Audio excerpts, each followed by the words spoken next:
ছেলে আমার বড় হবে, মাকে বলতো সে কথা, বড় মানুষের মতো মানুষ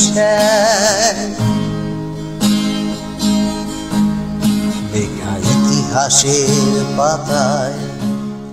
প্রত্যেক মা বাবারই চাওয়া থাকে তার ছেলে যেন বড় হয়ে মানুষের মতো মানুষ হয়। অনেক ছেলে বড় হয়, কিন্তু মানুষ হয় কজন? বাবা বলতো, ও খোকা খোকা, যখন আমি থাকবো না, কি করবি রে বোকা। মা বাবা ভাবে যতদিন বেঁচে থাকবো সন্তানদের নিয়ে সুখে দুঃখে একসাথেই থাকবো, কিন্তু সেই আদরের সন্তান বড় হয়েই অনেকে মা বাবাকে দূরে রেখে আলাদা থাকার চিন্তা করে। কিন্তু একজন মা বাবা কখনোই তার সন্তানকে বাদ দিয়ে কিছু চিন্তা করতে পারে না। ছেলে যদি অন্ধ, পঙ্গু বা মানসিক ভারসাম্যহীন হয়, তবুও কোনো মা বাবা কখনোই তার সেই সন্তানকে অবজ্ঞা অবহেলা করতে পারে না, পরম যত্নে বুকে আগলে রাখেন। তেমনই একটি মানসিক ভারসাম্যহীন ছেলে তালহা। সিরাজগঞ্জ শহরে ভবঘুরে হয়ে ঘুরে বেড়ানো একটি ছেলে। ওর কাজই পুরো শহরে ঘোরা, আর বিভিন্ন দোকান থেকে বিরিয়ানি, কোক, কেক, ফুচকা, চটপটি খাওয়া। এজন্য সবাই ওকে তালহা পাগল নামেই চেনে।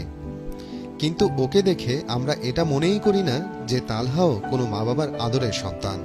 তালহারও একটি সুন্দর সচ্ছল পরিবার আছে।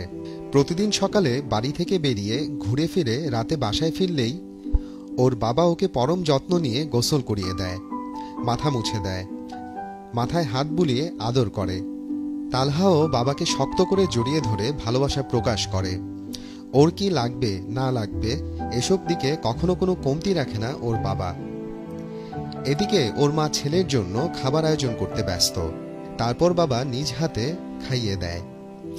তালহা মানসিক ভারসাম্যহীন হলেও ওর পরিবারের মানুষের ওর প্রতি ভালোবাসার যেন বিন্দুমাত্র কমতি নেই। কমতি থাকারও কথা না, কারণ তালহা বাবা মায়ের কোল জুড়ে আসা প্রথম সন্তান। তবুও প্রতিদিন সকাল হতেই আবার বাড়ি ছেড়ে ভবঘুরে তালহা ঘুরে বেড়ায় সারা শহর। শহরের দিক বিদিক ছুটে চলা মানুষকে না দেখে মনে হয় তালহার একটা দিনও কাটে না। অনেকে ওর সাথে অনেক ভালো ব্যবহার করে, ভালোবাসে। কেউ কেউ আবার হাসি ঠাট্টা করে ওকে নিয়ে। কিছু মানুষ মজার ছলেও ওকে অনেক সময় কষ্ট দেয়। এসব শুনলে ওর মা বাবার মনেও কষ্ট হয়। সেই কষ্ট গোপনে সহ্য করতে হয়, কারণ তালহা শহর জুড়ে ঘুরে বেড়ানো ভবঘুরে এক মানসিক ভারসাম্যহীন। তালহার গলায় লকেটে ওর নাম, ঠিকানা আর বাবার ফোন নাম্বার দেয়া আছে। সবার প্রতি তালহার মা বাবার একটাই অনুরোধ, ও যদি কারো কোনো ক্ষতি করেই ফেলে তাহলে যেন গায়ে হাত না তুলে ওর প্রতি সহানুভূতিশীল হয়। আমার নাম মোহাম্মদ আকমল হোসেন। আমার 3টা ছেলে মেয়ে। তালহা হলো সবার বড়, তার ছোট আর এক ভাই, তার ছোট বোন। তালহা জন্মগত থেকেই এরকম, যখন 3-4 বছর হয়ে গেল কথা বলতে পারে না, তখন অনেক চিকিৎসা করছি। ঢাকা প্রতি সপ্তাহে নিয়ে নিয়ে চিকিৎসা করছি। বিদেশ থেকে শিশু হাসপাতাল ডাক্তার আইছে, ওনাও দেখছে, পরে লাস্টে ই করছে, না না ভালো হবে না। ও ধীরে ধীরে বড় হইল। পরে এই যে বাড়ির থেকে বাড়া যায়, অনেকেই কেউ ভালোবাসে, কেউ ওকে আবার মারধরও করে। দেখা যায় যে অনেক প্রশাসনের লোক আছে ভালোবাসে, ওই বিরিয়ানি টোপলা কিনে দেয়, তারপরে ও যা চায় তাই কিনে দেয়।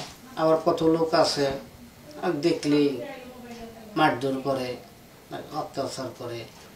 আমি সবাইকে বলি, আমার সামনে একজন ধরে মারে, আমি ওর বাবা, আমি কি করতে পারি? দিয়ে আমার সল পাগল, এই জন্য আমি আর তাগর কিছু না বলে তাগরে বলি যে দেখেন তো পাগল, ভালো হলে তো আপনাদের সাথে এরকম করলেনই না, তা আপনারা মারধর করেন না।